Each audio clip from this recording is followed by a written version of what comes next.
आज इस शारे कायदीन पर ये गर्मी, ये सूरज सवा नेज़े पर इस शदीद गर्मी में ये मासूम बच्चे, ये तुलबा, ये तालिबात, ये माएँ, ये बहनें, ये इस वक्त सरापा एहतिजाज हैं। आज हम गजा के लिए इन सड़कों पर मौजूद हैं। मैं सलाम पेश करता हूं इन मासूम बच्चों को, इनकी माओं को, अपनी बहनों को, कि जो आज गजा के लिए निकले हैं और इनका निकलना बनता है दुनिया के हुक्मरानों को ये पैगाम देने के लिए कि आज के दौर का फिरौन इसराइल है, कि जिसने इतनी बड़ी तादाद में बच्चों को शहीद किया है।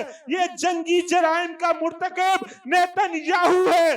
आप इस दौर के अंदर देख लें, किसी जंग में इतनी खवातीन शहीद नहीं हुई जितनी गजा के अंदर खवातीन मारी गई हैं। हमारी खवातीन को सलाम, हमारे बच्चों को सलाम, गजा की दलेर माओं को सलाम, गजा की दलेर बहनों को सलाम, उन बेटे और बेटियों को सलाम कि जिन्होंने 2 साल गुजरने के बावजूद इस जुल्म के सामने खड़े हैं कि अंबिया